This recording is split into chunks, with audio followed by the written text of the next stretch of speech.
first I wanted to get your take on how did tag team wrestling really come about in our business? How did it kind of, single, we talk about Hans Schmidt, Frank Gotch, all these legends, but the tag teams seem to kind of get put to the side.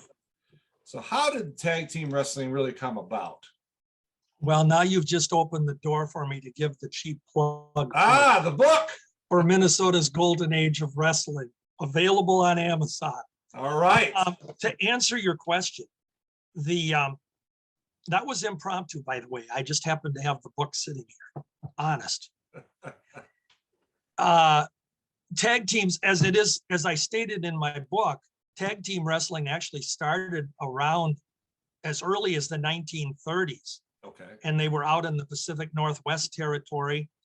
And really the concept was, promoters kind of figured out that if we have two guys that can go at it in hell-bent on destroying one another in a grudge program together, and we can draw money with it, well, if we put each guy with a partner and create this storyline and create this hatred and this rivalry and this competition towards a championship, we can, double the pleasure, double the fun.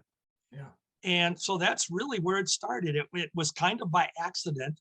I will tell you that the original concept of a tag team match, and this is where the word comes in, tag. Originally, they had to tag one another in and out of the ring, the two partners.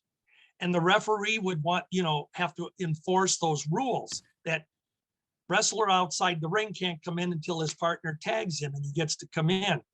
Right. Well, then the fun could start because the one good guy tagged off and the referee didn't see it, so the partner's coming in, so the referee's trying to get him out, and then the bad guys are double teaming the good guy in the ring, and they're getting away with stuff. I mean, it was all about the psychology. Yeah. The other thing about the original tag team concept, which got lost through the years, was there was a rope that was on the corner of the turnbuckle.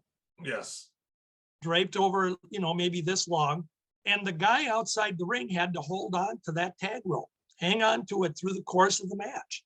That was the idea. And he couldn't come in and he couldn't let go of that rope until he was tagged in properly. And it worked both ways for the heels and the villains.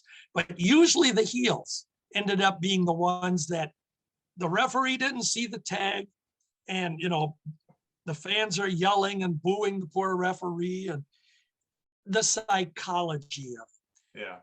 And the other thing that was important about the early tag teams is just like singles wrestling, you had to give the fans a reason to want to see these two teams do battle.